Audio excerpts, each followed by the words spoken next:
Bonjour à toutes et à tous.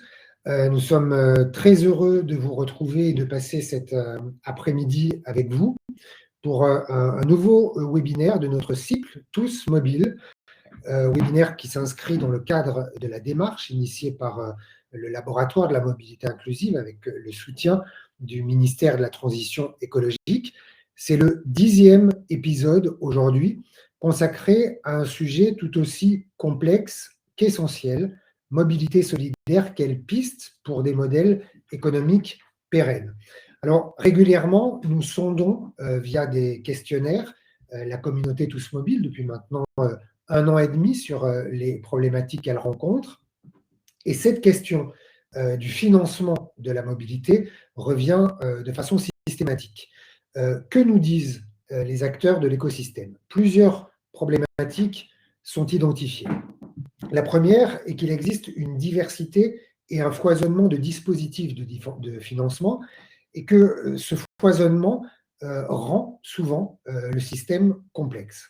Les acteurs rencontrent aussi des difficultés à s'y retrouver et n'ont pas toujours la capacité à s'en saisir. La seconde problématique qui est identifiée est celle de la durée des financements et de la pérennisation des actions.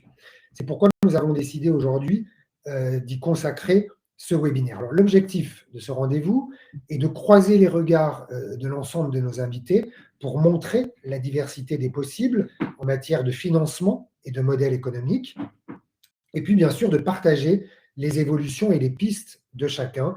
C'est en tout cas l'ambition des 90 minutes que nous allons passer ensemble. Ce rendez-vous est aussi pour le laboratoire de la mobilité inclusive une première étape, une première brique pour ce sujet complexe mais essentiel que nous souhaitons porter collectivement et nous aurons l'occasion d'en reparler. Sachez, comme tous nos précédents webinaires, que vous pourrez retrouver ce numéro en replay sur la chaîne YouTube du LMI. Enfin, n'hésitez pas dès maintenant à poser vos questions à vos intervenants via le chat que vous avez sur votre droite ou sur votre gauche, je ne sais pas. On prendra vos questions par écrit. Nous aurons plusieurs temps d'échange et Pierre Taillant se chargera de les synthétiser et de nous les partager. Pour introduire justement ce webinaire, je vous demande d'accueillir Pierre Taillant, économiste à l'ADEME, membre du LMI. Bonjour Pierre, merci d'être avec nous depuis le début de ces rencontres, de ces rendez-vous.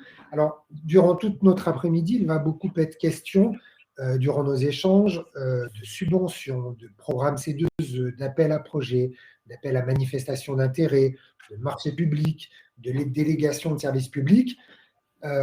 Comment finalement s'y retrouver dans tous ces différents dispositifs de financement? Et pour démarrer cette séquence, Pierre Taillant, est-ce que vous pourriez nous partager un rapide panorama de tout ce qui existe justement pour déployer des projets de mobilité sur les territoires? Oui. Bonjour Francis, bonjour à toutes et à tous. Quelques éléments, je ne sais pas si on voit ma slide qui s'affiche. Quelques éléments introductifs sur bien ce sujet de la diversité des financements qui sont liés à la mobilité inclusive.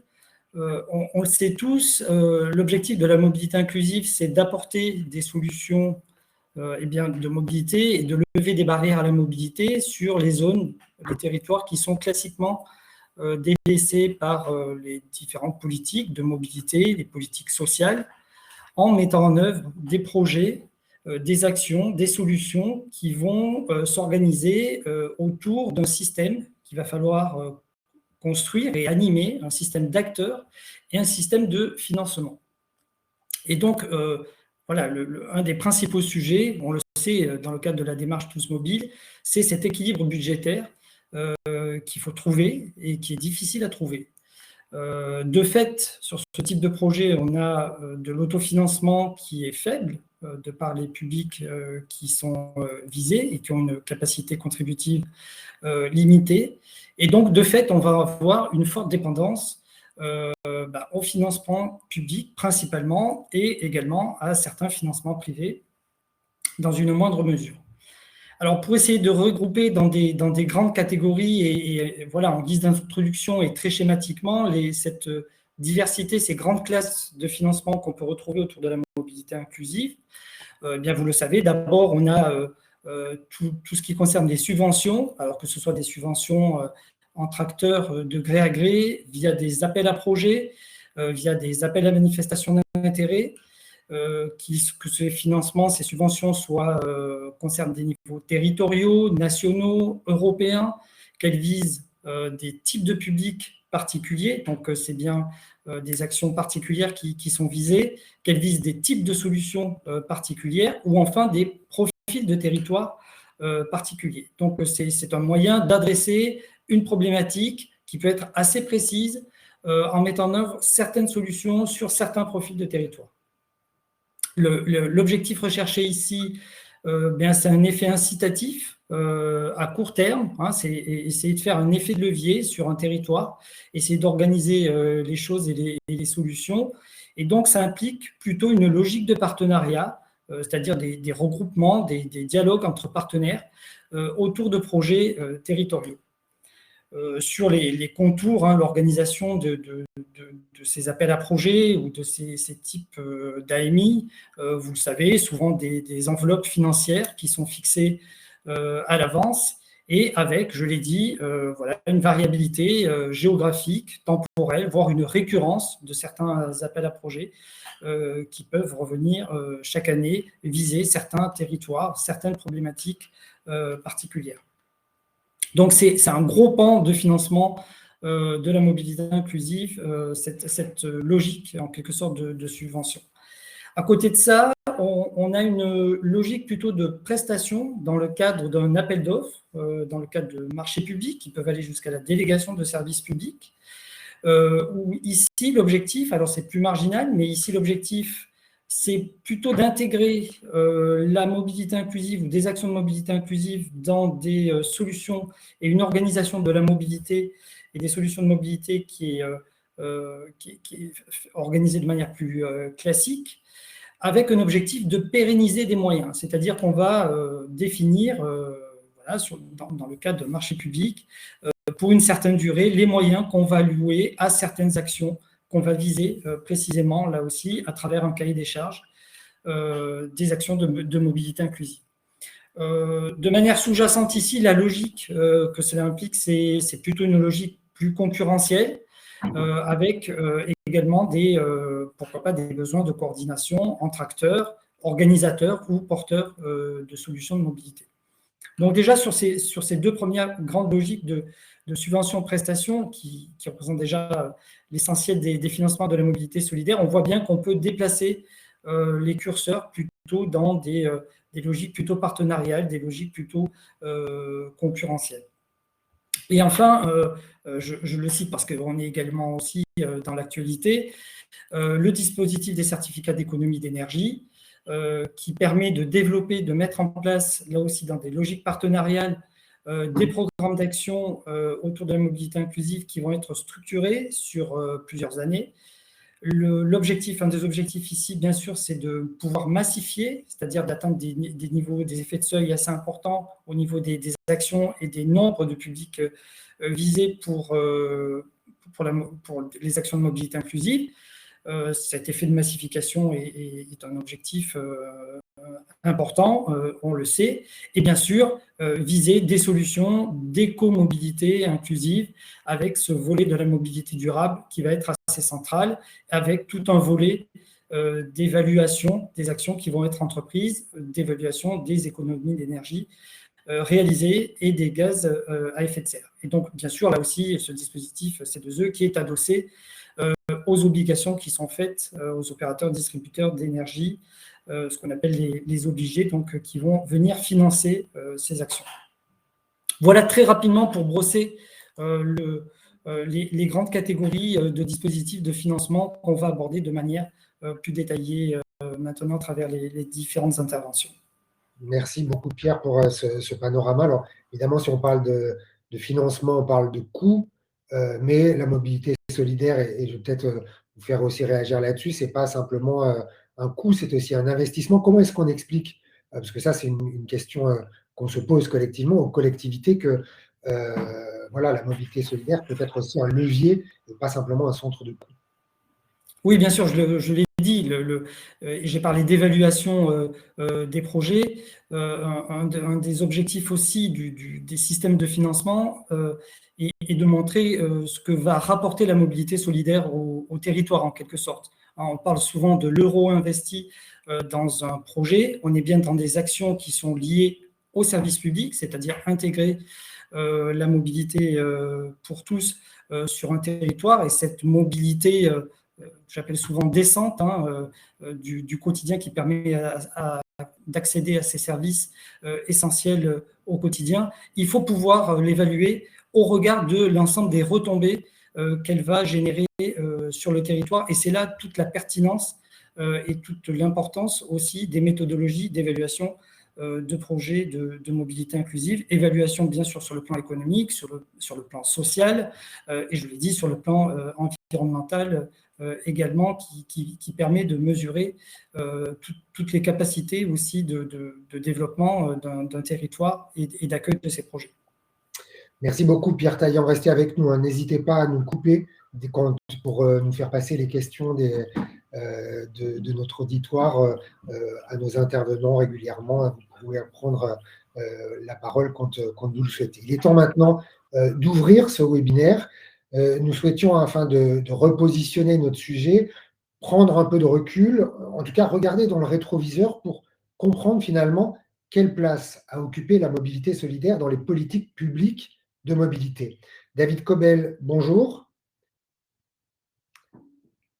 Merci beaucoup d'être avec nous. Est-ce que vous m'entendez, David? Oui, je vous entends. Merci d'avoir accepté cet exercice et d'ouvrir notre rendez-vous. Vous êtes docteur en sciences économiques, spécialité économie des transports, et nous souhaiterions avec vous comprendre comment finalement sur, on va dire les 40 dernières années, cette question de la mobilité solidaire s'est construite dans les politiques publiques de mobilité. Je vous laisse la parole. Alors, 40 dernières années, ça nous ramène à un petit clin d'œil qui est celui de la loi d'orientation des transports intérieurs, 1982, dont on fête les 40 ans cette année. Et effectivement, un long parcours a été établi depuis sur les questions de mobilité solidaire. Je me permettrai aussi de dépasser la vision du passé pour aussi faire un gros focus sur les injonctions contradictoires qu'on peut avoir aujourd'hui et qui pourraient se poser dans les mois, voire même dans la décennie à venir, puisqu'il me semble que la mobilité solidaire est aussi au cœur du débat actuel et plus que jamais. Alors effectivement, de la LOTI, on est passé, alors je fais un grand pas en avant pour aller à la loi d'orientation des mobilités. Donc, on est passé d'une logique transport, donc organisation des transports intérieurs et des transports du collectif, à une organisation de la mobilité avec le droit à la mobilité pour tous qui est introduite dans la loi d'orientation des mobilités. Cette loi, finalement, a permis de statuer et d'avancer concrètement sur l'ensemble des leviers possibles des services de mobilité proposés aux citoyennes et citoyens. Bien évidemment, les acteurs des territoires, les acteurs économiques se sont emparés de la question de la mobilité très rapidement en proposant des services, en essayant de l'analyser, en proposant des services, en organisant des solutions au sein de nos territoires. On le voit bien sur peut-être 2 axes principaux, mais ce ne sont pas les seuls, la question de l'accès à l'emploi ou la question de la ruralité. Voire des fois, on peut avoir un combo des deux, l'accès à l'emploi dans la ruralité, qui fait que la question de la mobilité solidaire est vraiment au cœur des préoccupations d'organisation, à la fois pour les intéressés, les citoyennes et citoyens eux-mêmes, mais aussi pour ceux qui permettent d'accompagner ces citoyennes et citoyens. C'est d'autant plus important qu'effectivement, c'est un enjeu considérable qui est mis sur la table. On n'est pas sans rappeler que un actif sur 5 a déjà renoncé à un emploi pour des raisons de mobilité, que dans la ruralité ou dans les territoires peu denses, on est tributaire de la voiture solo, de la voiture thermique solo pour pouvoir se déplacer, et que dans certaines conditions, ça peut être un véritable parcours du combattant que justement de pouvoir exercer ces déplacements et assouvir les besoins du quotidien pour chacun des intéressés. Voilà, les assises nationales de la mobilité qui ont été juste avant donc la loi d'orientation des mobilités, donc on est sur un curseur 2018, a justement permis de faire cette émulation avec l'ensemble des parties prenantes.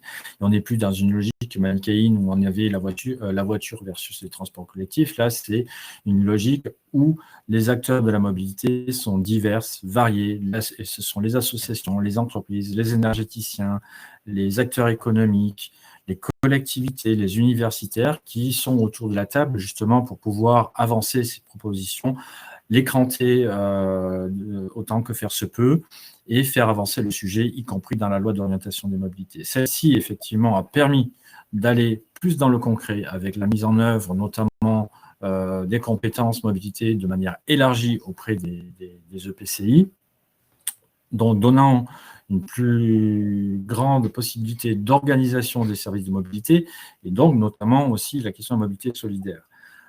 De nombreux acteurs et des innovations sont très présentes sur ce sujet. Là, j'en réfère à mes collègues de France Mobilité qui font toujours actuellement un travail formidable d'identification des acteurs et des innovations sur ce sujet-là et qui montrent que c'est une préoccupation majeure que la question de la mobilité solidaire et voire une préoccupation récurrente. Récurrente pourquoi ? Parce que la question permanente qui se pose du modèle économique n'est pas réglée. Il y a toujours la question sur la table de comment mieux accompagner, comment mieux financer, comment trouver les points d'équilibre pour que les services proposés qui apportent des réponses concrètes permettent justement de perdurer dans le temps.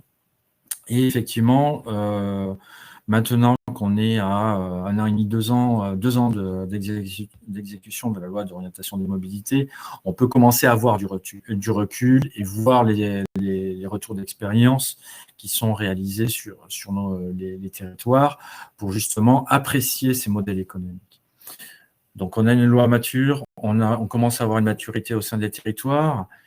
Et à la fois, je dirais que cette maturité, elle doit encore grandir et elle doit être assez à l'écoute et attentive justement aux injonctions de chacun des parties prenantes, d'une part, acteurs économiques, associations, collectivités, dans le fait de pouvoir proposer quelque chose de pérenne qui ne s'arrête pas aux limites contractuelles d'exercice d'une DSP ou d'exercice d'une expérimentation sur les territoires, premier point, mais aussi une maturité qui doit grandir parce que, je l'ai dit en introduction, en fait, on ne peut pas faire fi de se projeter dans les mois à venir et dans les années à venir.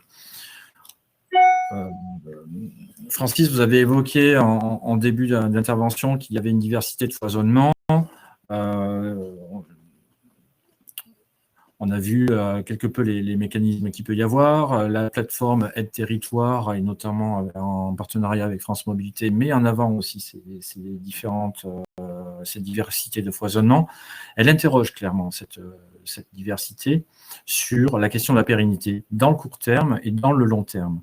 Dans le long terme, sur une lame de fond, voilà, qu'attend-on réellement dans des dispositifs de financement sur une lame de fond structurelle pour pouvoir construire des propositions durables, alors durables au sens pérenne, mais aussi durables au sens développement durable, on pourrait dire, et non pas des actions de court terme, mais aussi cette question de la diversité des foisonnements, elle interroge d'autant plus qu'en fait, si on fait un pas de côté, aujourd'hui, on a l'impression qu'on est au milieu du gué entre l'injonction d'urgence et l'injonction structurelle. L'injonction d'urgence, c'est la logique d'appel à manifestation d'intérêt qui s'est multipliée ces dernières années. Les collectivités sont aux premières loges pour se rendre compte qu'effectivement, ces appels à manifestation d'intérêt se multiplient. Et cette gestion d'urgence, finalement, peut-être que sous le couvert, effectivement, du droit à l'expérimentation, a un sens, puisqu'elle permet d'apprécier, de faire évoluer les modèles économiques, mais peut-être que dans la pérennité de la réponse que les acteurs peuvent mettre en œuvre pour les territoires et pour les citoyennes, on est dans une injonction contradictoire où l'urgence pourrait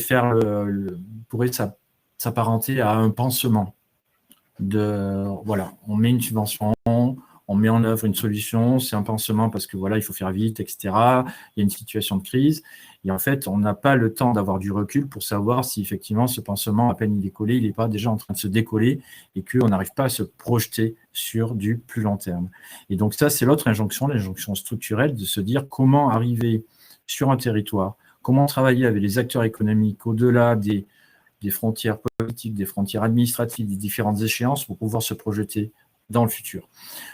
C'est d'autant plus important aujourd'hui que, effectivement, vous entendez à peu près chaque jour le mot sobriété, vous l'entendez à peu près 418 fois, et la question du changement climatique, vous l'entendez à peu près autant de fois.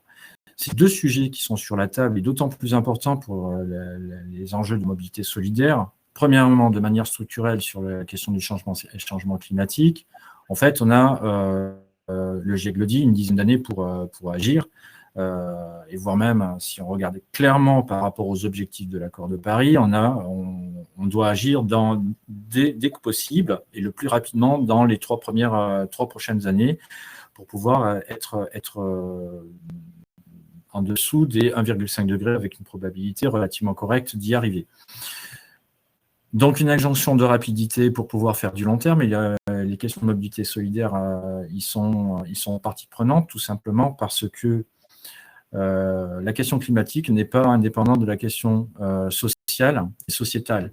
Et de fait,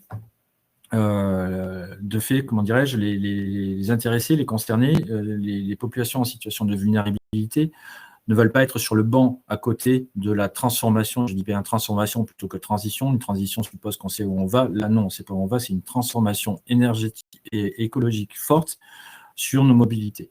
Et c'est d'autant plus important que d'avoir cette approche structurelle dans les modèles économiques pour se dire que ce qu'on met en place aujourd'hui doit pouvoir apporter des éléments de réponse, certes, rapidement, mais aussi dans la perspective de cette transformation et de la prise en compte, non pas uniquement de l'atténuation au changement climatique, mais de l'adaptation au changement climatique et de la résilience qui y sont associées. Donc, c'est un challenge très fort. Et si on revient sur l'injonction plutôt de court terme, conjoncturelle, c'est aussi se dire, de manière caricaturale, aujourd'hui, on se demande comment on va passer cet hiver par rapport à la question de l'énergie. Et la question de l'énergie percute de plein fouet les questions de mobilité. Tout simplement, on peut avoir le développement de l'électrification des usages à tour de bras, et on peut le comprendre par rapport à des perspectives de décarbonation des mobilités. Et à la fois, un cube avec 4 roues, si on ne peut pas mettre de l'énergie dedans, ça reste un cube et 4 roues. Et d'un point de vue de la mobilité, du coup, ça veut dire qu'il faut bien travailler aussi sur les questions d'énergie. Donc, on peut avoir des effets ciseaux et des effets aussi de très court terme, puisque les premiers impactés aussi par la crise énergétique sont les populations les plus vulnérables. Les vulnérables au coût de la mobilité, au coût du logement, et donc, in fine, aussi de l'entrant qui est nécessaire pour le fonctionnement à la fois du logement et de la mobilité, qui est un entrant énergétique. Donc, ça veut dire que l'équilibre, il est relativement complexe à établir, et on ne peut pas faire fi dans l'exercice d'aujourd'hui de prendre le temps à la fois d'avoir le retour d'expérience, de la mise en œuvre de tout le volet de la loi d'orientation des mobilités qui a bien statué le périmètre et le décor, justement pour bien cranter aussi le sujet des mobilités solidaires, quand bien même, effectivement, il peut y avoir encore énormément de choses à apporter, des marges de manœuvre, des correctifs à apporter. On doit prendre ce temps d'analyse et de capitalisation aussi sur la maturité de l'exercice de la loi. Et en même temps, on voit bien que au sortir de l'été 2022, on est percuté de points faits par à la fois le long terme et le court terme, sur à la fois la question climatique qui s'accélère, la question de l'adaptation et la question de la sobriété. Donc, double question qui est très, très précieuse et qui ne rend pas l'exercice beaucoup plus simple, au contraire, elle le complexifie pour l'ensemble des acteurs, que ce soit associatifs, que ce soit les collectivités, pour à la fois être dans ces différents horizons qui peuvent avoir un esprit contradictoire par rapport aussi à la réponse à apporter à leurs concitoyens. Voilà ce que je pouvais poser comme rapport d'introduction très rapidement. Et l'idée, c'était bien évidemment aussi de mettre un peu les pieds dans le plat par rapport aussi aux préoccupations qui arrivent, et non pas pour faire, entre guillemets, le buzz, mais juste pour se dire aussi que si on ne part pas à bras-le-corps le sujet sans galvauder la sémantique des mots, la question de la pérennité économique des modèles de financement des solutions de mobilité, on va encore se la poser. On se la posera encore dans 5 ans, dans 10 ans, aussi bien sur l'accès à l'emploi pour les populations les plus précaires par la mobilité que dans la mobilité ou les questions de prospective à la mobilité dans les territoires peu denses. L'objectif, c'est aussi d'être un peu alerte sur ces questions-là et creuser un peu aussi derrière le mot pérennité. Qu'est-ce qu'on entend par pérennité, justement, dans ce sujet de la mobilité solidaire. Je vous remercie. Merci beaucoup, David, pour cette introduction. J'ai quand même une question. Je comprends le constat, je l'entends. Je comprends la difficulté qu'on a. Finalement, tous les acteurs qui sont réunis cet après-midi et plus globalement, au-delà de ce webinaire, tout le monde a cette question-là. C'est-à-dire comment est-ce qu'on avance pour réfléchir, quelles sont les pistes? Est-ce que vous avez des pistes à nous conseiller? C'est-à-dire par quoi on doit commencer pour arriver à, on a bien compris, c'est-à-dire faire un retour de la capitalisation de la LOM pour ensuite appréhender ce sujet, mais par quel moyen vous semble-t-il pertinent de le prendre, ce sujet très complexe? Le retour de la loi d'orientation des mobilités, la capitalisation est très importante. Elle est primordiale. Donc ça, effectivement, pour moi, c'est un fait, c'est un acquis que chacun des partenaires doit déjà bien avoir en tête. Je pense que le plus important et le plus urgent, c'est aussi d'avoir une clarification, une simplification dans les dispositifs à la fois de financement qui sont proposés. Bien souvent, c'est complexe, c'est une usine à gaz, une collectivité arrive à rebours par rapport à certains calendriers, ne s'y retrouve pas, on peut avoir des effets d'aubaine, des effets qu'on appelle en économie des effets d'économie d'agglomération, ça veut dire que finalement les financements sont appelés par les financements, donc c'est une péréquation territoriale qui n'est pas forcément équilibrée. Il y a besoin d'une grande simplification dans cet exercice-là, tout simplement pour éviter le pansement et pouvoir traiter de la question de l'urgence tout en traitant la question de la lame de fond de plus long terme. Si je prends un parallèle sur un secteur qui n'a rien à voir avec les transports, mais le secteur agricole. À titre d'exemple, 2022, on a eu une sécheresse extraordinaire. On a des centaines de millions d'euros qui sont mis sur la table, effectivement, pour accompagner les agriculteurs pour pallier les conséquences de la sécheresse. OK, dont acte, c'est un fait, on peut comprendre que ce soit nécessaire. Mais 2023, enfin, on pourrait parier entre nous, il y aura probablement une sécheresse, 2024, etc., etc. Si pendant 10 ans, chaque année, il y a une sécheresse et qu'on met des centaines de millions d'euros sur la table, voilà, au bout de 10 ans, on a mis quelques milliards d'euros sur la table, mais pour autant, on n'a pas résolu la question de l'adaptation à la question de la sécheresse. Et savoir se projeter à la fois en traitant le court terme, c'est-à-dire 2022, voilà, on met le paquet pour accompagner nos agriculteurs avec des centaines de millions d'euros sur la table. Et en plus, ben voilà, plutôt que d'attendre 10 ans, d'avoir mis 10 ans de pansement et qui m'amène à quelques milliards d'euros sur la table, je suis en capacité de me projeter et d'adapter avec ce quelques milliards d'euros sur la table sur les modèles agricoles, sur les modèles économiques, justement pour pallier les conséquences de la sécheresse. Là, on joue d'un équilibre entre le court terme et le long terme qui devient intéressant parce qu'il permet de revoir les modèles économiques du monde agricole, de la manière dont on peut aider nos agriculteurs, mais des modes de production, etc. Voilà. J'ai pris cet exemple parce qu'il est assez parlant, mais du coup, on peut avoir la même perspective pour les questions de mobilité. Si on prend, par exemple, les questions de zones à faible émission, qui est un sujet très, très sensible, on voit bien qu'il est d'autant plus sensible que les questions d'accompagnement, si on n'est pas capable de les mettre en œuvre très rapidement pour X diverses raisons factuelles qui peuvent se comprendre selon les acteurs concernés, et que l'on fonctionne par une injonction d'urgence, en fait, on n'aura pas résolu le problème. Et à la fois, si on arrive à jouer cet équilibrisme entre je propose des solutions d'accompagnement, de financement, de court terme, qui permettent justement de traiter la question d'urgence, tout en faisant le pari d'une adaptation, je commence à initier le chemin aussi de l'adaptation et du plus long terme. Et je trouve que c'est un sujet qui est beaucoup plus intéressant parce qu'il libère des marges de manœuvre pour les années à venir. Alors bien évidemment, j'entends les réponses, oui, mais c'est pas si facile que ça parce que, on n'a pas forcément tous les financements pour faire les montages financiers, etc. de suite. Oui, c'est pas facile parce que tous les acteurs économiques n'ont pas la solidité et la robustesse pour pouvoir justement être à la fois dans ces injonctions de court terme et de long terme. Et c'est entendable. Et le problème, c'est que de toute façon, il faut pouvoir mettre les conditions et les leviers nécessaires justement pour prendre le risque de jouer cet équilibrisme et de faire un pari sur le long terme à partir du court terme tout en gérant la question d'urgence et la question conjoncturelle. Parce qu'on voit que si on remet le problème à plus tard, d'une part, il n'est pas traité, et d'autre part, là, il deviendra conjoncturel plus tard, mais ça sera trop tard.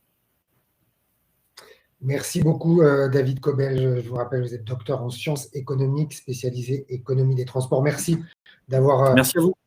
ce rendez-vous. Nous allons maintenant, si vous le voulez bien, ouvrir notre séquence Regard croisé avec l'ensemble de nos invités que je vais vous présenter.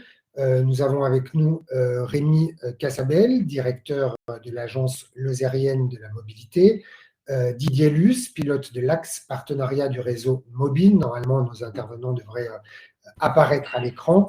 Karim Yaït Youssef, directeur général adjoint de WeMove. Marion Spreux, juriste contrat public chez Pôle emploi. Laurent Dartrois, directeur des réseaux urbains de la communauté d'agglomération de Saint-Avold, Synergie Transdev, qui nous rejoindra tout à l'heure par téléphone. On a un petit souci de communication. Et puis, nous retrouverons également en conclusion Peggy Mertini, pour adjointe à la chef de pôle territorial et coordinatrice de France Mobilité. Après donc cette ouverture et cette mise en perspective du positionnement de la mobilité solidaire dans les politiques publiques de mobilité, passons au concret de l'action sur les territoires. Avec vous, Rémi Cassabel, bonjour. Est-ce que vous m'entendez? Bonjour à tous. Vous êtes directeur de l'agence lozérienne de la mobilité. Donc, votre structure, c'est une association. Vous menez de nombreuses actions, des actions d'information sur les différentes manières de se déplacer dans votre département, des actions liées à la solidarité, des actions de formation, de sensibilisation à l'environnement. Expliquez-nous comment vous financez toutes ces actions, quels sont finalement les dispositifs que vous actionnez et les difficultés aussi que vous pouvez peut-être rencontrer. Oui, tout à fait. Alors, ce qui était intéressant, et je pense que la demande de mon témoignage aujourd'hui, c'était un peu l'évolution qu'on a pu connaître et puis un peu notre modèle associatif. Donc, pour revenir là-dessus, on est une association qui existe depuis plus de 12 ans maintenant, qui a quand même quelques spécificités dans son montage et dans son positionnement. On a donc depuis le début comme objet associatif la mixité entre proposer aux habitants du territoire des solutions durables et solidaires. On est donc sur plusieurs enjeux, plusieurs thématiques d'action, là où certaines associations sont très centrées sur le solidaire, d'autres plutôt sur l'environnemental. Souvent, c'est les deux cas. Et puis, on a ce regard de 12 années de pratique sur le territoire le plus rural de France, sur lequel il y a donc le moins de solutions de transport, de droit commun, de transport existantes, etc. Ce qu'il faut comprendre sur notre structure, c'est que donc on porte le discours que vous connaissez aujourd'hui, dont on commence à parler dans les réseaux de mobilité inclusive, donc d'éco-mobilité inclusive, depuis 10 ans, et c'est vrai qu'il y a une explosion de la thématique, des financements, des appels à financement, des AMI, des appels à projets, etc., comme ça vient d'être présenté. Nous, on est une structure qui est passée d'un modèle économique, on va dire, même si j'ose pas forcément parler de ça parce qu'on l'a pas modélisé, mais d'un modèle de financement de subvention très classique avec des opérateurs locaux, communes, communautés de communes, départements, financement sur présentation de l'objet associatif et subvention. Financement qui a aujourd'hui totalement disparu de notre horizon pour les mêmes actions hein, au final et pour les mêmes publics avec les réformes territoriales et avec les arrivées de ces nouveaux modèles de financement dont on a parlé au début, appel à projet, donc AAP, AMI, appel à manifestation d'intérêt, et aussi logique de prestation marché public. Au début, vous faisiez une différence entre l'ensemble de ces dispositifs. Moi, aujourd'hui, je vois une souplesse nécessaire dans notre modèle financier qui fait peu de différence associatif. La réalité, c'est qu'on a un objet associatif qui est la facilitation des mobilités pour tous les Lozériens. Et cet objet, on est obligé de le modeler, de le remodeler, de le rendre élastique au regard de tous les appels à projets, de tous les marchés publics ou ouvertures de prestations qui existent. Et au final, c'est un peu le même exercice en permanence. Un appel à projet nous oblige à orienter notre action dans tel sens, etc. etc. Aujourd'hui, voilà comment on fonctionne. On a un socle de volonté de travail, des thématiques d'action qu'a présenté Francis Desmoses, autant sur de l'action scolaire, par exemple, de sensibilisation, que sur de l'accompagnement individuel, que sur de l'opération de services de transport hein, dédiés, comme du transport solidaire. Et pour arriver à mener à bien ces actions, on assure une veille permanente, très prenante, de toutes les opportunités financières existantes, qui passe par du long terme, on va dire, de plaidoyer, de lobbying auprès des acteurs locaux, des élus, de systèmes plus nationaux, d'institutions plus nationales, et aussi d'opportunités qui arrivent avec des amis, des certificats d'économie d'énergie. Voilà notre modèle aujourd'hui. Il est, comme il a été présenté au début, il est à mon sens peu pérenne. Même si on pourrait croire, moi, enfin, j'ai tendance à avoir une pérennité qui augmente depuis plusieurs mois, mais ce qu'il faut se dire, c'est que c'est une pérennité à 2 ans, hein, à 3 ans, et la vraie question, c'est la question de qu'est-ce qu'on va proposer comme service aux habitants. Et on en parlait avec Francis Desmoses en préparation de ce webinaire. Il y a un point qui me semble essentiel et qu'on a tendance à oublier quand on est dans le guidon de nos associations, c'est que le but et l'objet de notre travail, c'est pas de financer des postes, de faire tourner de l'économie, mais c'est bien de mettre en avant et de proposer des services aux populations les plus isolées, ou alors en tout cas de leur proposer des visions de changement d'habitude et de libre arbitre dans les choix et les contraintes de dépendance énergétique dont on parlait au début. Et ça demande un travail de jonglerie et de compétences techniques de plus en plus poussées sur les modèles financiers et notre capacité à répondre à l'ensemble de ces opportunités financières.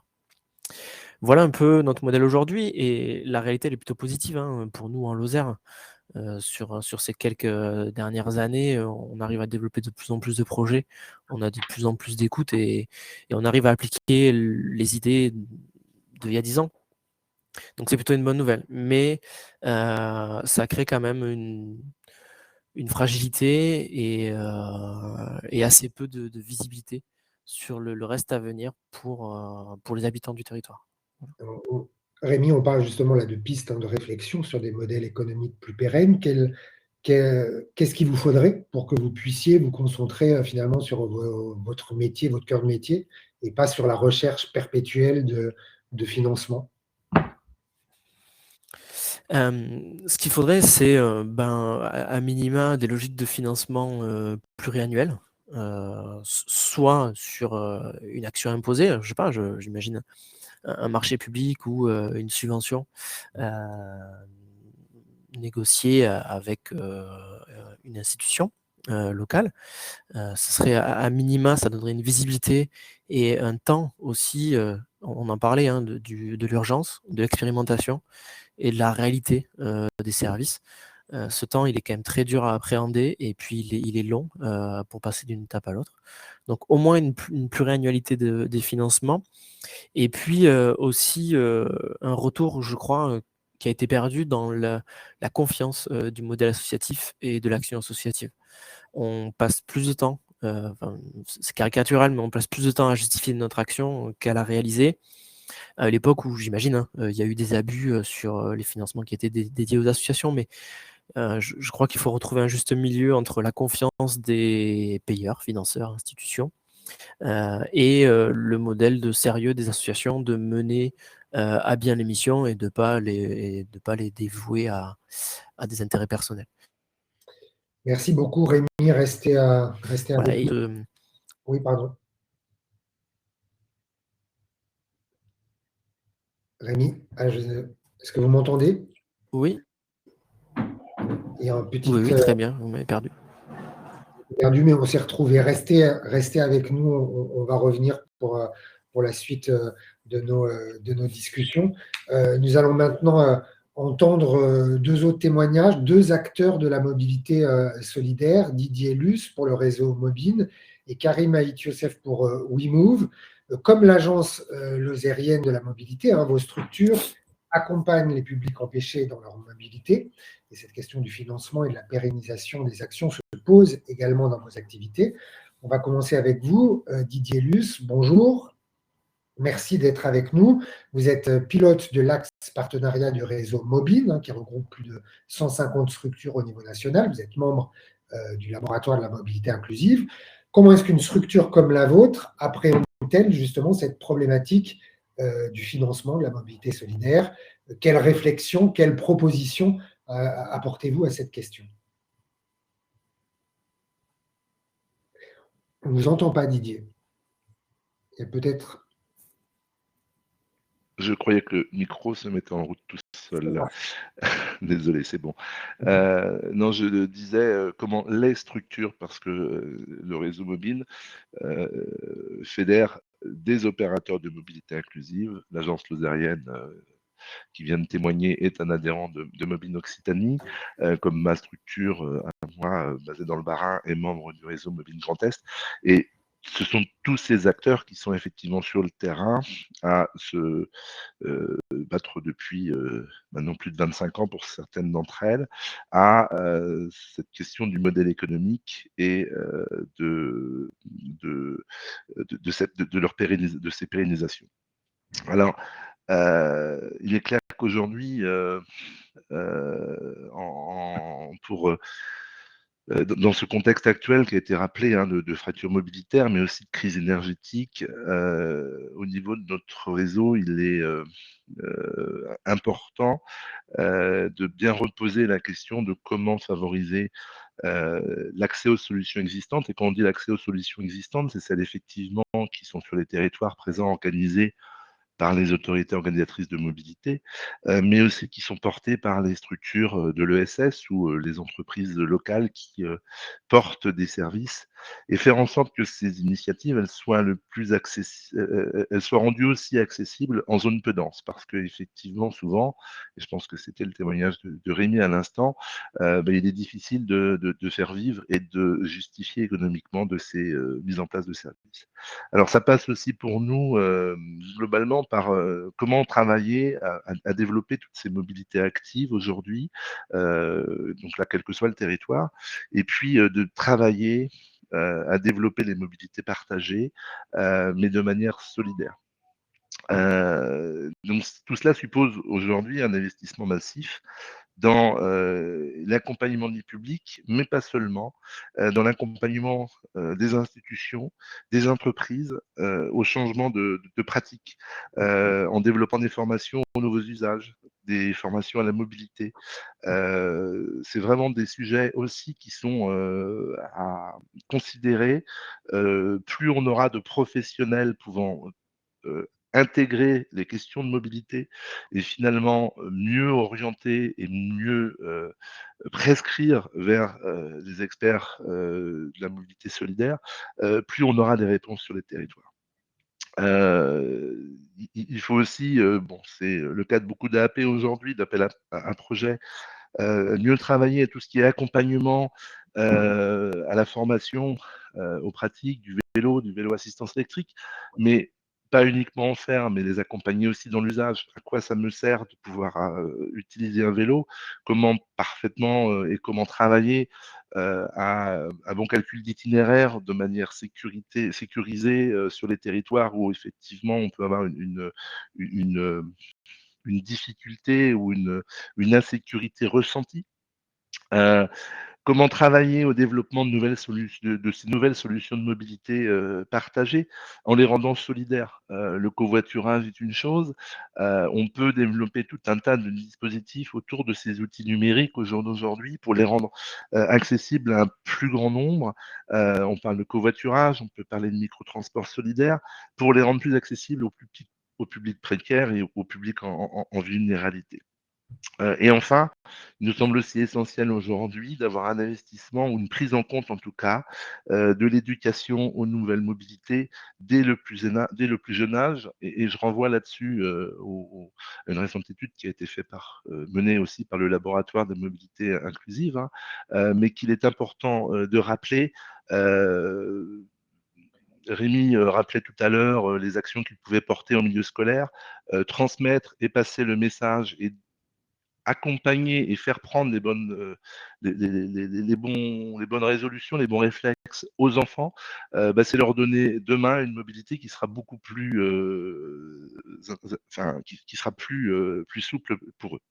Donc, toutes ces priorités imposent bien sûr probablement de massifier les systèmes de financement qui vont permettre d'éduquer, d'accompagner, de former, de coordonner et puis d'animer et de développer des solutions complémentaires au droit commun, comme l'allocation et autres. Alors pour ça, quel financement?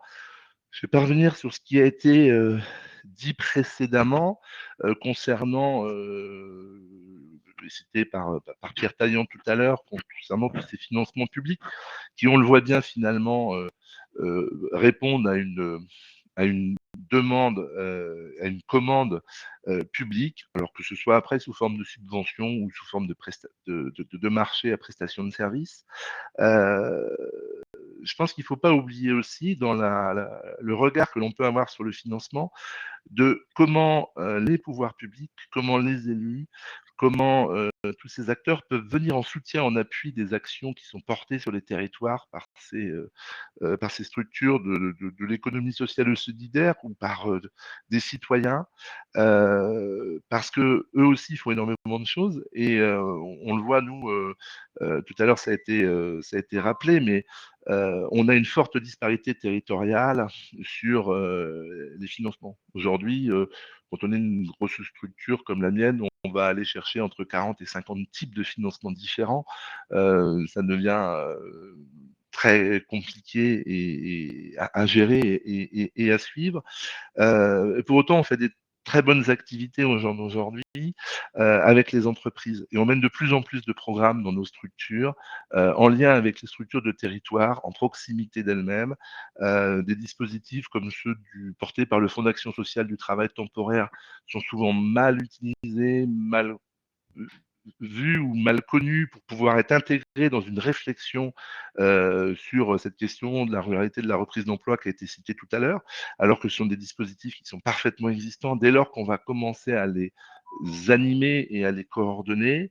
On a tout un tas de financements aujourd'hui qui sont propres aux individus, qui sont aussi mal identifiés, mal coordonnés sur les fonds de formation au travers du CPF. Et là aussi, peut-être que le sujet des mobilités, alors on a rentré le permis de conduire dans les droits à la formation au CPF, mais peut-être que là aussi, il y a peut-être des axes de réflexion. La plupart de nos organisations aujourd'hui, pour pouvoir justement répondre à des appels à marché ou autres, ont dû devenir organismes de formation, qualiopisés, sont donc OF, et donc pourraient tout à fait aussi proposer des services dans ce sens, dès lors que, effectivement, le législateur prévoirait que ces axes de travail puissent être objets de financement, ce qui permettrait d'avancer.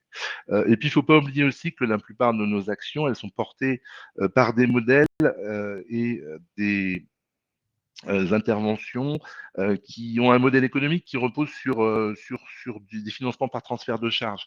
Alors on peut parler de bénévoles, mais aussi on peut parler d'actions qui vont être menées avec des acteurs qui vont être par l'activité économique ou de services civiques et qui vont effectivement aussi permettre de pouvoir mettre en place des cofinancements.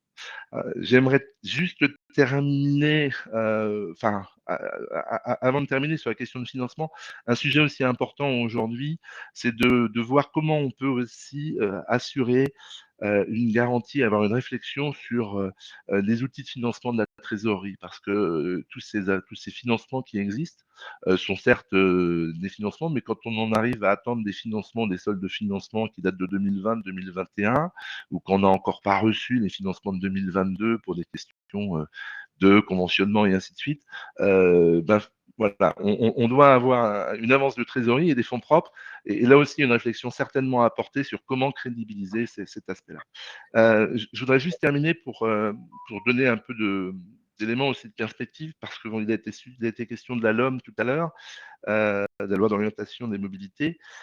Et je pense que toute cette garantie des financements, elle passe aussi par la notion de gouvernance. Et pour piloter un modèle économique cohérent dans une stratégie territoriale, hein, il va être important, à mon avis, de répondre aux besoins de ces territoires avec des modèles économiques qui s'adaptent à ces spécificités. Et dans ces éléments-là, je pense qu'il est important de voir comment les PAMS, les plans départementaux, comment au niveau des PAMS qui sont prévus dans la loi, on va pouvoir, et dans les plans départementaux de mobilité solidaire, construire ces nouvelles gouvernances au travers des acteurs territoriaux qui, derrière la région et les départements, puisque ce sont eux qui ont la main d'organiser ces aspects-là, de pouvoir peut-être mettre en place des GIP, des sociétés coopératives d'intérêt collectif, des structures associatives, mais en tout cas remettre au cœur de la gouvernance ces acteurs qui sont aussi les financeurs, qui peuvent parfois se sentir dans l'incapacité de prendre la main, mais qui pourront, au travers de leur intégration dans ces modèles de gouvernance, pouvoir se projeter plus dans le temps et donc construire des solutions en lien avec les acteurs de terrain qui seront probablement plus pérennes et plus faciles à amener au plus loin. Donc cette réflexion, à mon avis, sur la gouvernance, elle rejoint fortement aussi cette question de la pérennité et des modèles économiques. Et elle permettra et réfléchir aussi au travers de ça la construction de la filière de mobilité solidaire. Aujourd'hui, ce n'est pas une filière en tant que telle. Cette filière, elle doit être construite parce que les acteurs du territoire ont investi dans des moyens techniques, ils les ont, ils peuvent les mettre à disposition et les valoriser. Et puis, il faut aussi monter en compétence, ils ont monté en compétence par la formation de leur personnel. Et je pense que c'est important aussi de bien réfléchir à cet aspect. On ne fait pas de l'accompagnement à la mobilité solidaire de personnes sur les sujets de mobilité comme on fait de l'accompagnement social. Voilà pour le cadre de mes interventions par rapport à ce que vous m'avez demandé, la vision de notre réseau sur ces sujets. Merci Didier, merci beaucoup. Restez avec nous. L'idée, c'est qu'on fasse évidemment un tour de table de chacun des intervenants pour qu'on puisse ensuite échanger entre nous sur les quelques items qui déjà, on en a quelques-uns qui sont ressortis. Hein. David Comel nous parle de simplification de systèmes de financement. Rémi nous insiste sur la pérennité. Didier, vous nous parlez de gouvernance et de filière de mobilité solidaire. On va poursuivre notre tour de table avec vous, Karim Haït Youssef. Bonjour, merci d'être avec nous. Vous êtes directeur général adjoint de WeMove. Est-ce que vous nous entendez? Parfaitement, vous m'entendez? Parfaitement. Même question hein, finalement, et même question que j'ai posée à Didier. Comment une structure comme la vôtre appréhende-t-elle cette problématique du financement de la mobilité solidaire? Quelles sont les réflexions et quelles sont les propositions que vous apportez à cette question? D'abord, je voulais vous remercier de nous donner la parole, surtout des acteurs actifs, que ce soit les acteurs précédents ou nous-mêmes. et aussi vous remercier d'être à nouveau partenaire du laboratoire de la mobilité inclusive récemment. La question que vous posez, c'est, si je reprends, c'est les pistes de modèles économiques pérennes. Quand j'ai préparé cette réunion, je suis parti de l'historique. Finalement, nous, l'an prochain, ça fera 25 ans qu'on existe. On a commencé par être financé par un acteur privé, la Massif, qui a financé notre premier poste finalement. Et on est issu du covoiturage et donc de la mobilité durable. Donc d'emblée, on a toujours eu ce prisme d'accompagner les personnes à la prise de modes actifs avec un changement finalement de paradigme par rapport à la voiture solo. Et il y a 20 ans, 20, 22 ans, le modèle économique de voiture éco, on s'appelait voiture éco à l'époque, c'était 80% de subventions classiques et entre 15 et 20% de financement privé. Aujourd'hui, le modèle économique de WeMove, parce qu'on a modélisé, on cherche en tout cas à le modéliser et être acteur de notre modèle économique, c'est 40% de subventions qui n'en sont plus vraiment parce qu'elles sont toutes issues d'appels à projets de départements, différents EPCI, et 60% finalement de financement privé et de marché et de prestations. En fait, l'idée, c'est qu'aujourd'hui, on a affaire à des personnes qui ont du mal à se déplacer, tous les publics de 7 à 117 ans, pour pérenniser un projet. Quand on a commencé il y a 25 ans, il y a des structures qui s'occupaient uniquement des bénéficiaires du RSA, d'autres que des jeunes de moins de 25 ans, etc. On a fait le choix proactif de donner la possibilité à toutes et à tous de se déplacer avec des plans de déplacement éco-mobilité scolaire pour les plus jeunes. Pour les publics de 16 à 65 ans, des dispositifs d'accompagnement d'éco-mobilité inclusive, comme notre programme C2E par exemple. Et pour les seniors, on est quasiment les seuls à le faire avec le même type d'approche, toujours basé sur les besoins et ce qui existe sur le territoire pour y donner accès, un modèle avec les seniors. À chaque fois, ce qu'on a essayé de faire, finalement, c'est de se servir de la multiplicité de ces acteurs pour promouvoir un volet comité des partenaires. C'est ce que dit la loi LOM et c'est ce qui doit être conduit d'ailleurs entre autres par les régions. Nous, c'est ce qu'on fait depuis 20 ans dans nos dispositifs régionaux. Chaque établissement est une région. Chaque région est un établissement pour nous. Et donc, en travaillant de cette manière-là, on pérennise avec un socle très large de financement et on cherche à travailler aussi sur la durée. Par exemple, les certificats d'économie d'énergie qui sont sur une durée de 4 ans, ou les délégations de services publics, mais ça, je ne vais pas trop m'y attarder parce qu'il y avait quelqu'un avec qui on travaille, Laurent Dartois, à Saint-Avold, avec qui on a une délégation de services publics. On en a une autre à Lille aussi, et une troisième qui va démarrer avec une autre métropole en janvier. Donc là aussi, on est sur des modèles où on fait une demande avec un opérateur ou avec une agglomération, une AOM, et on a un financement pour une durée de 8 ans. Sur le modèle du marché Pôle emploi, on est la première structure à avoir eu le premier marché Pôle emploi en Occitanie et en Grand Est. Pierre Garcia, à mes côtés, pilote entre autres le marché Pôle emploi pour WeMove avec les partenaires mobiles également. Et là aussi, c'est une manière de pérenniser un projet. Et pour pouvoir avoir une pérennité et une crédibilité sur un territoire, il y a 2 axes, il y a même 3 axes importants. Tout à l'heure, j'ai entendu le retour sur investissement. Finalement, comment on évalue nos actions? On les évalue sur les économies d'échelle, le retour sur investissement sur un territoire. On l'a calculé en 2008, c'était 1 euro investi d'argent public chez WeMove génère 6 euros d'économie. Ça a été recalculé et revalidé à la même hauteur, 1 euro pour 6 euros, dans le cadre du rapport Pisani-Ferry en 2017. Ça a donné beaucoup de crédibilité à nos actions. Et maintenant, on y a ajouté un deuxième volet, c'est les économies d'énergie.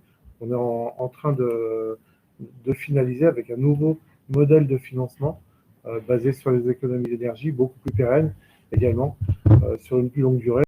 Et on avait aussi travaillé sur le retour à l'emploi. On est donc sur l'économie, l'écologie et le social, donc les trois piliers du développement durable qui, pour nous, a toujours été l'avenir de la mobilité. Voilà, et c'est globalement, on cherche à travailler sur ces modèles-là, sur la durée. La multiplicité des partenaires n'est pas un problème dans la mesure où il y a une certaine coordination de ces partenaires. Ce qui manque aujourd'hui, c'est ce fameux comité des partenaires. Certaines régions commencent à le faire. La région Hauts-de-France a je finirai là-dessus, sur une note positive, il y a des régions qui prennent en main la loi LOM et qui l'appliquent.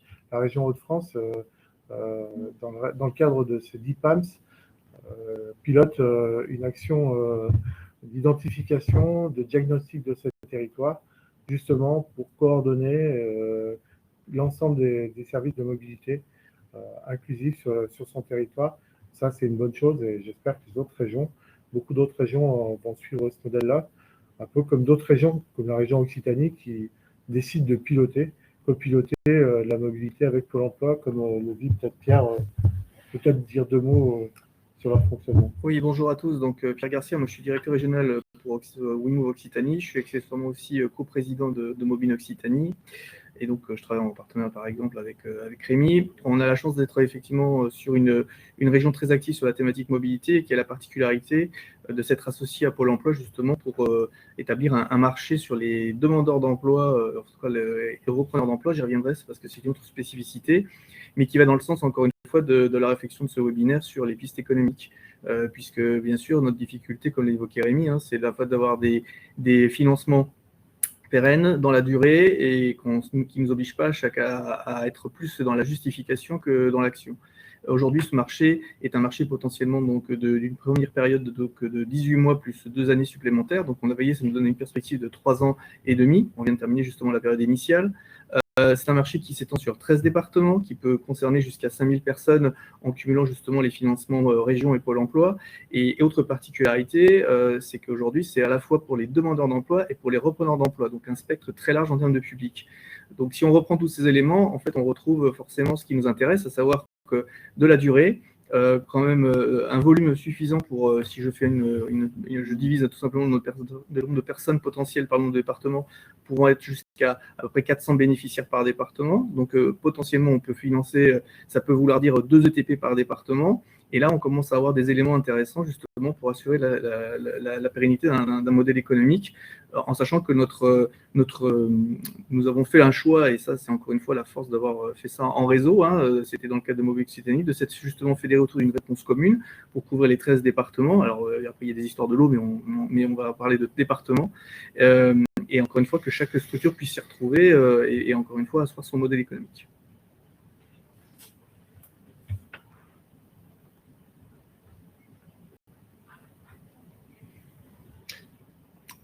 Voilà pour ce qu'on avait à dire. Juste une chose, un retour par rapport à ce qu'a dit Didier Luce sur la trésorerie.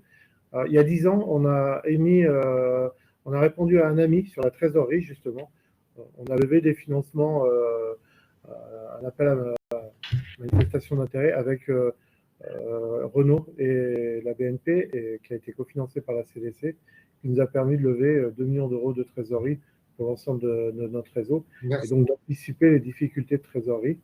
Et là, on a remboursé ce crédit, rubis sur l'ongle, à l'euro près. Et aujourd'hui, on a un modèle encore plus innovant, me semble-t-il, parce qu'il me semble qu'on est les seuls à l'avoir. On a émis des titres associatifs. C'est le fonds I. Et on a travaillé ça avec des acteurs comme AG2R, la BNP également. Et ce qui nous permet aussi encore d'anticiper des difficultés de trésorerie liées au Fonds social européen ou aux bailleurs qui nous payent d'une année sur l'autre. Et là aussi, ça nous laisse beaucoup plus de sérénité pour envisager les difficultés de trésorerie. Merci beaucoup, Karim. Donc, vous évoquez effectivement cette première en région Occitanie. Et peut-être, Lulu, est-ce que vous m'entendez? Vous êtes avec nous? Je sais que vous êtes partenaire du coup sur cette opération dans le cadre d'un même consortium. Quel est votre retour d'expérience sur cette région Occitanie qui a donc, je le rappelle, passé il y a 2 ans le premier marché public à l'échelle d'une région sur la mobilité solidaire avec un cofinancement de Pôle emploi et du FSE? Ouais. Donc moi, le retour que je vais vous faire est celui du président du coprésident de Mobine Occitanie, Christophe Caparros, qui effectivement assure alors, le pilotage global, c'est un grand terme, mais en tout cas, il y a un interlocuteur unique au niveau de la région sur le déploiement. Après, effectivement, il y a un certain nombre de lots avec des opérateurs par département, mais il y a une coordination, enfin, il y a un travail direct au niveau de la région. Moi, ce qui est important sur ce marché, je crois après, vous avez Pôle emploi qui intervient et qui ce marché était redécliné après dans différentes régions uniquement porté par Pôle emploi. Là, c'est l'intérêt d'avoir la région derrière. C'est ce qui se passe. C'est-à-dire que globalement, les publics sont orientés sur de l'accompagnement à la base, c'est-à-dire du diagnostic et de l'accompagnement pour avancer sur une autonomisation favorisant leur accès à l'emploi ou la reprise d'emploi. Mais sans les opérateurs associés dans les consortiums constitués en départ, passerait difficilement des choses. Le fonds d'action Didier, on sociale. vous entend assez mal, je pense qu'il y a un petit problème avec votre Et là, vous m'entendez mieux? liaison. Et là, vous m'entendez mieux? Allez-y, et puis Ouais. si on ne vous entend pas, je vous Je coupe. disais le fonds d'action sociale, par exemple, travail temporaire. Donc, quand on fait des orientations sur de l'allocation, voilà, c'est-à-dire qu'il y a tout un tas d'outils, les auto-écoles associatives qui ont leur financement aussi avec des crédits spécifiques, des départements ou de missions locales. Et donc, tous ces outils peuvent être mobilisés parce qu'ils viennent en plus, c'est-à-dire qu'on a une orientation, mais on ne vient pas financer. Dans le marché, il y avait justement la possibilité aussi de pouvoir financer ces outils de location de permis autres les publics ne pouvaient pas y avoir accès. Donc là, le droit de recours n'est que de 10%, mais on a quand même 50% des orientations qui se font sur des dispositifs qui sont existants. Donc je pense que c'est important aussi de préciser que c'est un marché qui vise simplement ce qu'on appelle le bilan et l'accompagnement et une recherche de solutions n'a de sens que si on est capable aussi de pouvoir apporter des solutions de mobilité aux personnes que l'on va accompagner dans leur autonomie. Voilà, je passe par une location et je suis accompagné à l'acquisition. Et ça, c'est un enjeu qu'il est important de rappeler, c'est-à-dire qu'on ne peut pas que financer ce qu'on appelle le savoir bouger. Il faut aussi penser à apporter des solutions sur les territoires qui permettent aux gens de pouvoir bouger. Merci beaucoup Didier pour ces précisions. Dans la même dynamique que WeMove et Mobine qui cherchent des solutions nouvelles pour pérenniser le financement et les actions, Pôle emploi, vous l'aurez compris, on en a déjà parlé, teste aussi de nouveaux modèles et a lancé il y a un peu plus d'1 an maintenant des marchés publics pour développer des actions d'accompagnement des publics au savoir bouger. Avec nous, Marion Spreux. Bonjour madame, merci d'être là. Est-ce que vous m'entendez? Bonjour, oui, je vous entends bien. Est-ce que vous m'entendez? Vous êtes juriste contrat public au sein de la direction des affaires juridiques de Pôle emploi.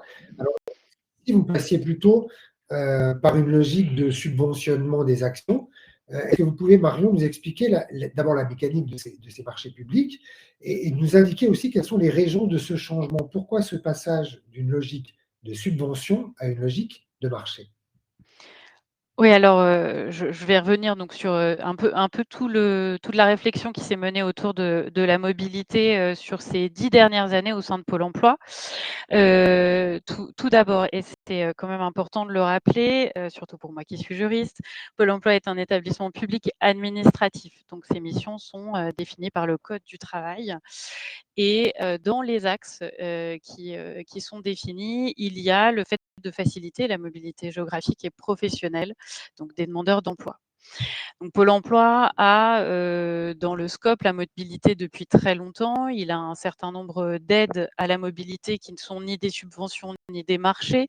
Par exemple, la prise en charge de frais kilométriques, l'aide au permis de conduire qui a déjà été abordée, des bons de transport, etc. Pour accentuer un peu la levée des freins périphériques, dès 2013, Pôle emploi a mis en place ce qu'on appelle des dispositifs locaux, c'est-à-dire des dispositifs complémentaires à l'offre de services nationale développée par Pôle emploi, qui sont cette fois à destination des régions pour leur donner des marges de manœuvre régionales pour répondre aux besoins spécifiques de leur territoire. Dans ce contexte-là, les directions régionales se sont emparées du sujet, notamment de celui de la mobilité, et dans ce champ-là, ont eu plutôt recours à des subventions. Parce que, et on l'a vu à ce moment-là, même si c'était la mobilité est bien dans les missions de Pôle emploi se sentait moins légitime à définir un besoin pour ses demandeurs d'emploi, n'avait pas forcément le recul ou l'expertise nécessaire dans le domaine, donc est allé apporter un soutien financier à l'activité ou au projet initié, défini et mis en œuvre par un autre organisme sans contrepartie pour lui, donc par le biais d'une subvention. Donc les années ont passé et plusieurs événements sont venus un peu pas percuter cette logique, mais réinterroger justement cette logique qui a conduit à ce qu'en 2021, Pôle emploi lance donc son marché de mobilité sur toutes les régions, sauf Occitanie, du coup, qui avait déjà pris les devants. Donc, plusieurs raisons à cela, on en a déjà parlé. La loi d'orientation des mobilités qui définit que les régions, les départements et les organismes concourant au service public de l'emploi coordonnent leur action en faveur de la mobilité et surtout que le plan d'action qui en découle doit prévoir des mesures permettant au service public de l'emploi de fournir des prestations à tout demandeur d'emploi, à toute personne éloignée de l'emploi. Et là, Pôle emploi s'est dit, OK, c'est pour moi, je suis dans le scope, je suis bien légitime à intervenir plus avant et plus profondément dans ce domaine de la mobilité solidaire.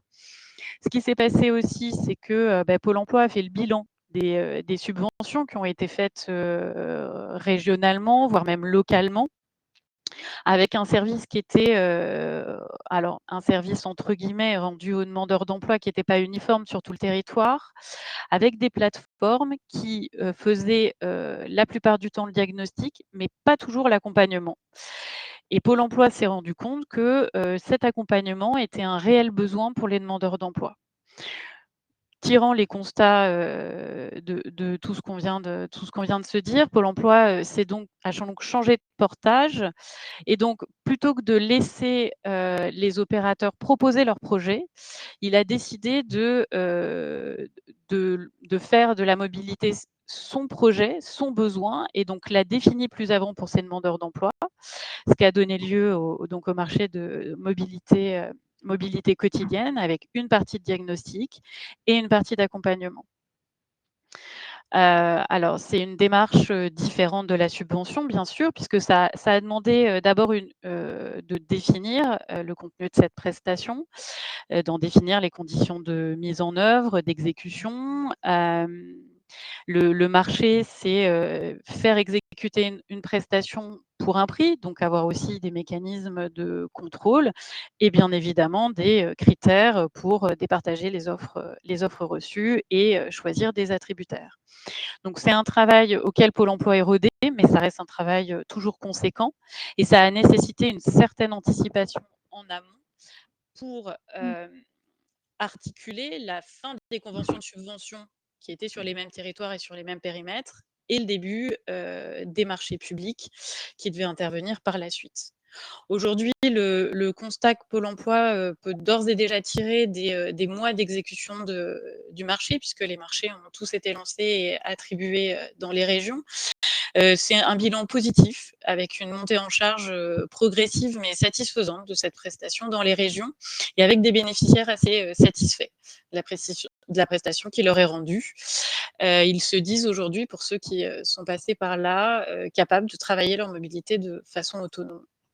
Donc c'est pour nous un bilan plus que satisfaisant, un service qui aujourd'hui est uniforme sur l'ensemble du territoire. Alors, est-ce un système pérenne? Ce sera plutôt aux opérateurs de répondre, puisque même si le marché est d'une durée totale de 4 ans, il a une période ferme et des périodes de reconduction, donc avec peut-être une certaine fragilité encore, entre guillemets, de ce côté-là. Mais voilà, en gros, pour le panorama qui est celui de Pôle emploi aujourd'hui.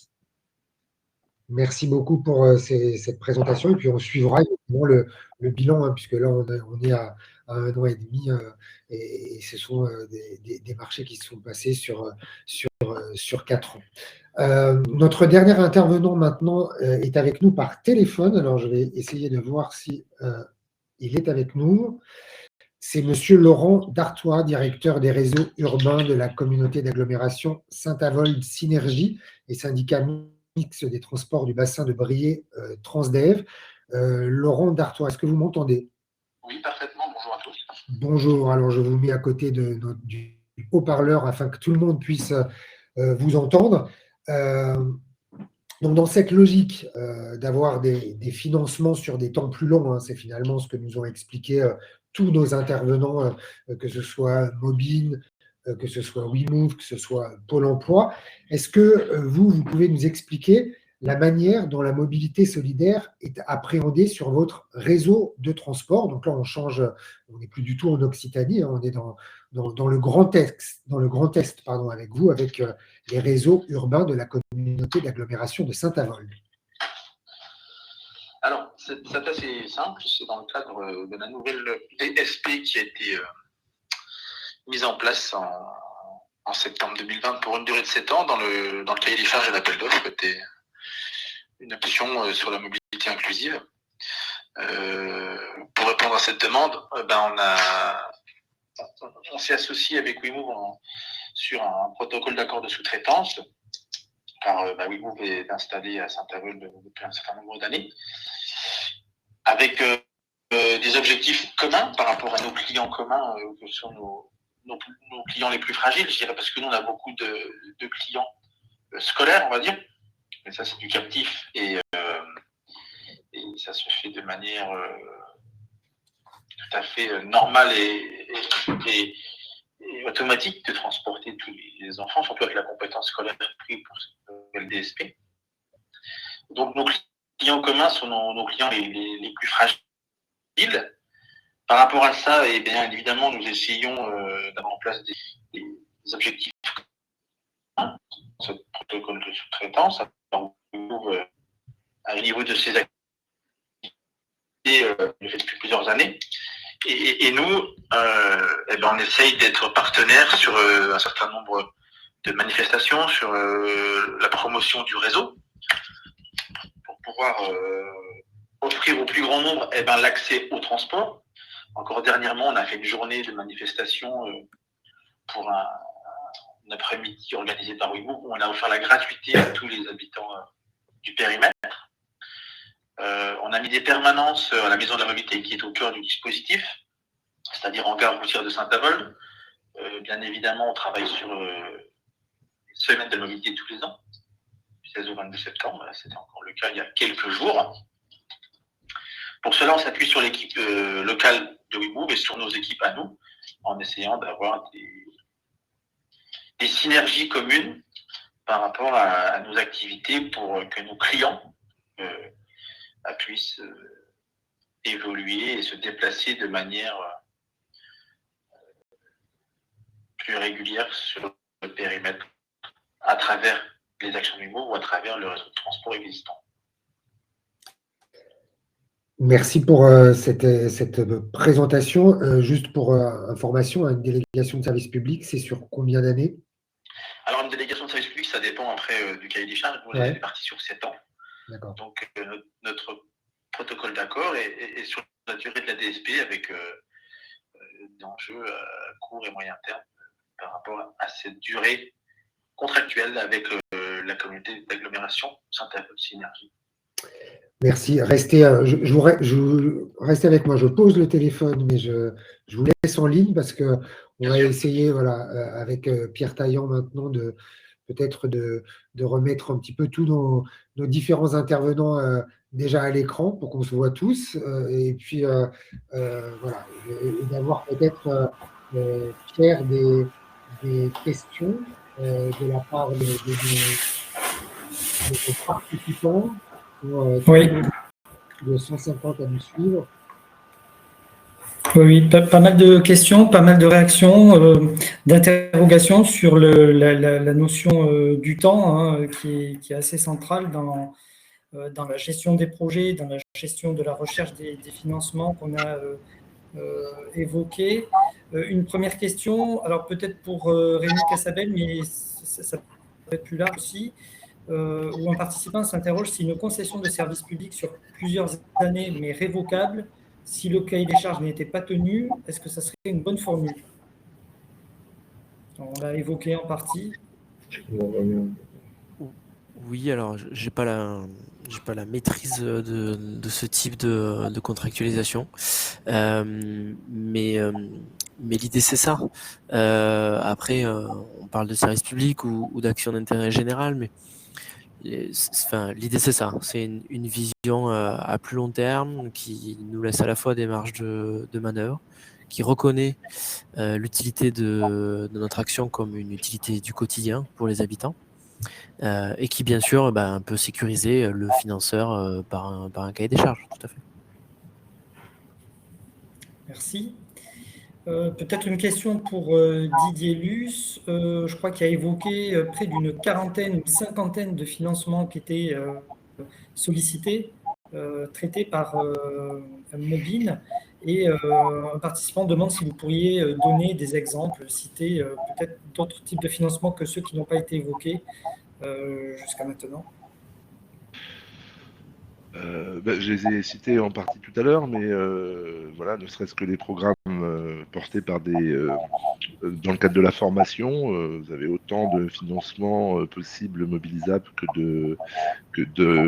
d'OPCO, que d'organismes paritaires financeurs. Dès lors que vous allez travailler dans les territoires avec les communautés de communes, voilà, il faut une convention avec chacun.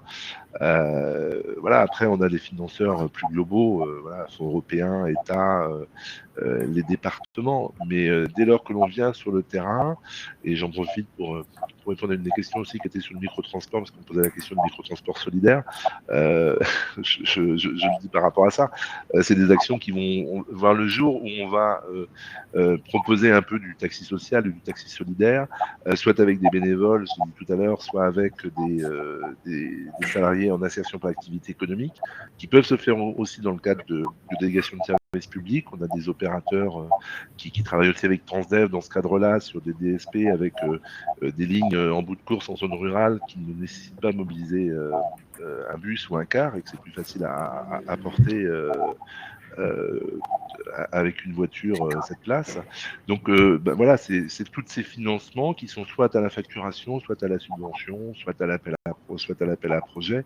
Mais quand on fait le bilan à la fin d'un exercice sur les différents financeurs qu'on a pu avoir, on s'aperçoit qu'on a fait quelques dossiers et on a dû en compléter quelques-uns, puisqu'à chaque fois, il faut remettre le pied.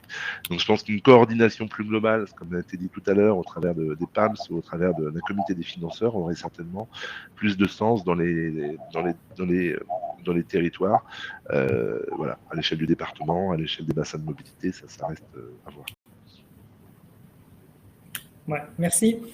Une question pour WeMove, peut-être pour Karim Aït-Youssef, qui a évoqué tout à l'heure cette notion de l'euro investi sur un territoire et qui a évoqué ce retour sur investissement qui a été calculé par WeMove de 1 euro investi, c'est 6 euros d'économie, voilà, ça rapporte 6 euros au territoire via ces économies. Quelle a été la méthodologie de ce calcul? Comment a été réalisé ce calcul?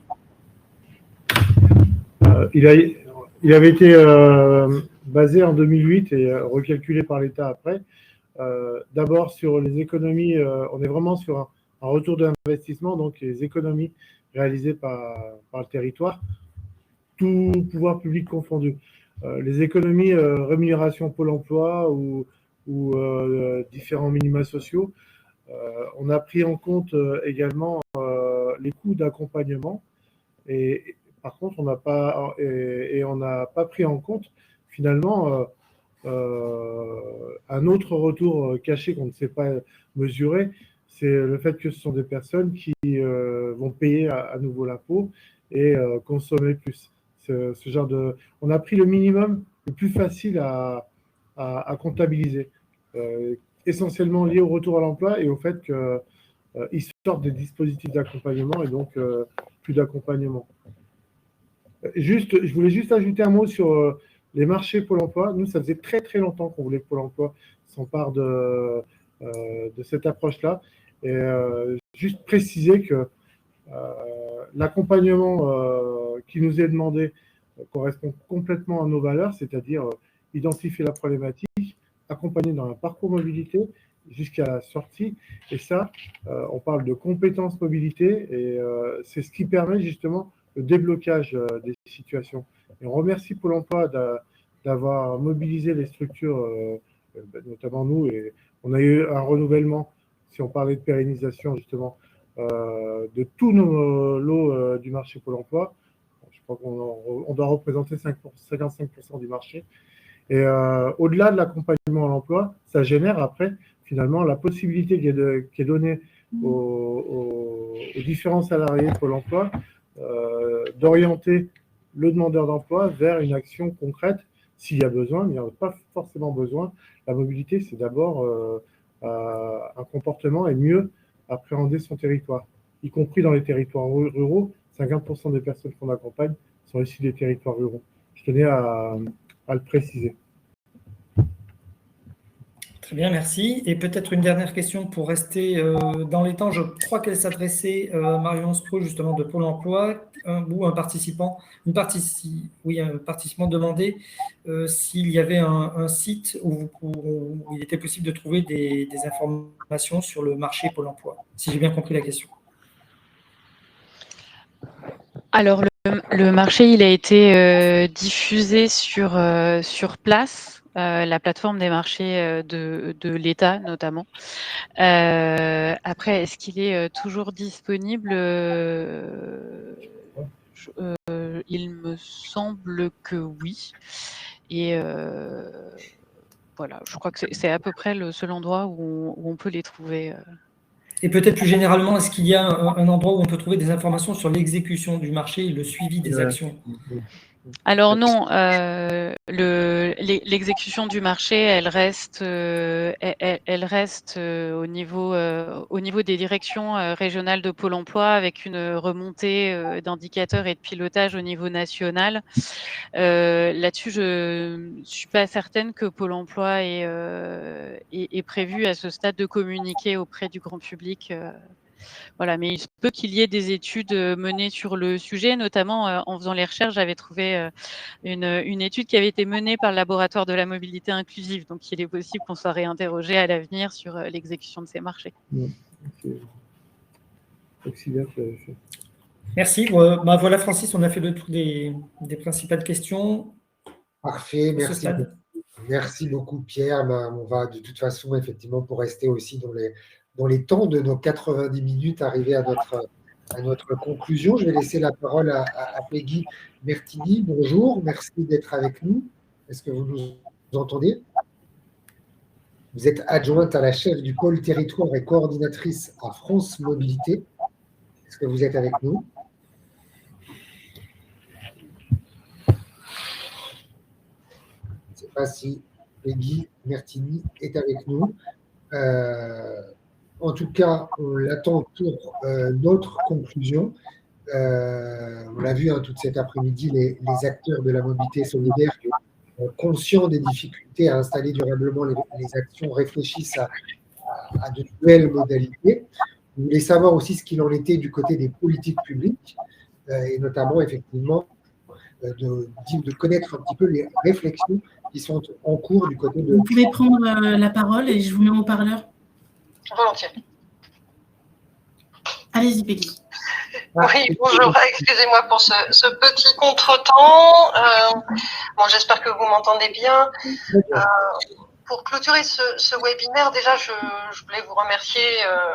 Je suis particulièrement contente de clôturer ces échanges qui ont été particulièrement intéressants et fructueux, je pense, sur cette thématique-là, et on voit quelle est la complexité aujourd'hui de mettre en œuvre ces solutions de mobilité solidaire et d'en assurer la pérennité. Je pense qu'on a eu, sans revoir l'ensemble des interventions des uns et des autres, on a vu qu'il est question de simplification. David Cobel l'a indiqué, c'est important d'avoir une bonne visibilité des différents dispositifs. On a vu que, outre la simplification et la visibilité, il y a tout un enjeu de pérennité aujourd'hui pour pouvoir justement déployer plus dans les territoires qui en ont besoin ces solutions, avec des enjeux, on l'a vu avec les interventions de Mobin et WeMove, de gouvernance et de filière. Alors, ça, c'est un élément très très important pour structurer des partenariats avec justement le triptyque qui a été évoqué, économie, écologie et sociale, et de pouvoir les mettre en synergie et de s'adapter aujourd'hui aux changements qui sont devant nous avec un nouveau positionnement, on l'a vu avec Pôle emploi et les évolutions qui sont à l'œuvre. Donc, pour cela, je voulais aussi dire un mot de France Mobilité. David en a parlé un petit peu, mais c'est une démarche partenariale qui aujourd'hui porte l'ensemble de ces visions, à la fois pour capitaliser et pour mettre en synergie l'ensemble des acteurs et des partenariats sur les questions de mobilité durable, et notamment dont fait partie la mobilité solidaire, notamment en termes de ressources et d'accompagnement sur les financements. Tout d'abord, je voulais mettre en avant la plateforme France Mobilité avec Aide Territoire, puisque sur les offres de services France Mobilité, on avait identifié effectivement ce besoin d'avoir ce commun numérique, ce centre de ressources relatif aux aides mis en place pour les territoires, que ce soit les aides en ingénierie ou les aides en financement. Donc, notamment Aide Territoire a vocation à devenir ce guichet unique permettant d'identifier et de se faire identifier lorsque l'on est aussi un porteur d'aide. C'est très intéressant aussi d'avoir ces deux. On recherche une aide et on peut regarder ce qui existe sur un territoire ou sur une aide donnée, ou bien on est un porteur d'aide et on a besoin de se faire référencer pour justement être visible. Donc là, Aide Territoire est une première solution. Ensuite, la suivante, je voulais montrer que on l'a abordé à plusieurs reprises, les marchés, les délégations de services publics. Souvent les collectivités, lorsqu'elles ont une idée de mobilité solidaire, elles veulent mettre en œuvre une solution. Il est important pour elles de ne pas partir de zéro. Donc notamment pour rebondir sur les offres de services France Mobilité, on a justement mis en place des outils à disposition pour pouvoir capitaliser les offres de marché et d'avoir les documents de marché échus pour voir comment d'autres collectivités et d'autres porteurs se sont organisés. Je ne prendrai pas plus de temps, mais vous avez l'ensemble des liens dans la présentation. Et effectivement, on en a parlé beaucoup. Là, je voulais parler de l'actualité aujourd'hui. Les C2E, on a encore des appels à programmes qui ont été clôturées là, le 26 septembre, avec notamment accompagner les mobilités économes en énergie en faveur des publics précaires.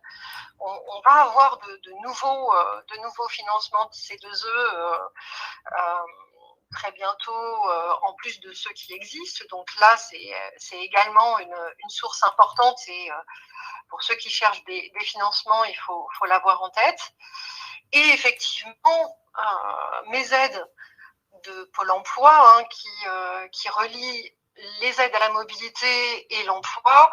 On a effectivement ce portail-là qui a été ouvert en janvier 2002, là aussi, qui référence un certain nombre d'aides et subventions de Pôle emploi et également des démarches plus partenariales avec des appels à projets territorialisés sur les mobilités solidaires, notamment lancés par la délégation interministérielle de prévention et de lutte contre la pauvreté et aussi la délégation générale à l'emploi et à la formation professionnelle. Donc on voit qu'on a, et ça ne vient pas en contradiction avec ce qui a été dit précédemment, un foisonnement d'aides et de dispositifs.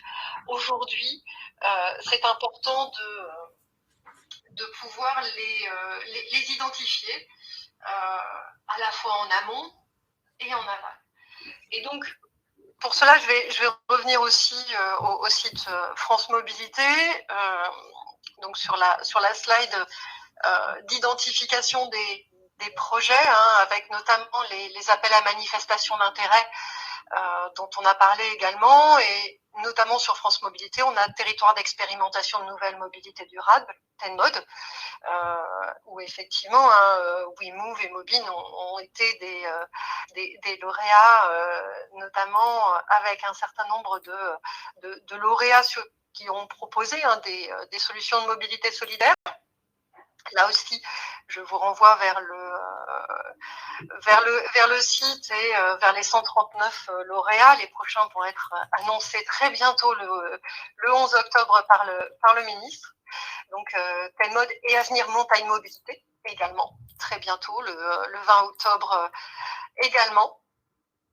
Donc, ça, c'est des dispositifs de financement, mais effectivement, on est toujours sur des appels à projets temporaires. Mais néanmoins, pour pouvoir vous y retrouver, on va dire dans le maquis de ces éléments-là, outre les différentes offres de services dont je vous ai parlé, c'est toujours bien d'avoir un contact local, territorial, pour animer justement l'ensemble des réseaux. Et je voulais finir par notamment les cellules France Mobilité, les 15 cellules d'appui régionales, partenariales, qui regroupent l'ADEME, le CEREMA, la Banque des Territoires et les services du ministère avec les DREAL et les DDT, et justement qui ont vocation à servir d'interface et d'appui et de relais pour permettre à l'ensemble de ces dispositifs de pouvoir, on va dire, circuler et d'avoir une information adaptée pour les territoires en fonction de leurs besoins, en particulier pour les territoires ruraux et peu denses. Donc voilà, je voulais vous remercier particulièrement pour la richesse de ces échanges et vous remercier encore et vous souhaiter une bonne journée et en espérant que justement le replay puisse permettre à ceux qui n'ont pas pu se joindre aujourd'hui à nous puissent bénéficier de l'ensemble de ces informations. Merci beaucoup. Merci beaucoup, Peggy. Merci d'avoir conclu ce rendez-vous. Ce n'est qu'une première étape. Évidemment, on se retrouvera autour de ces questions. On a vu émerger plusieurs problématiques. Merci en tout cas à toutes et à tous pour vos interventions. Merci à celles et ceux qui suivent depuis le début de cet après-midi. Nous vous ferons évidemment parvenir les liens ressources qui ont été échangés ici et là. Merci également à toute l'équipe qui a rendu possible ce rendez-vous du jour. Quant à nous, nous nous retrouverons le mardi 6 décembre 2022 pour un nouveau webinaire. Ce sera l'épisode 11, durant lequel nous essaierons de comprendre comment la mobilité, on en a déjà un peu parlé, être créatrice de valeur et constituer un levier essentiel pour l'attractivité des territoires. Merci à toutes et tous et je vous souhaite une bonne fin d'après-midi. À bientôt.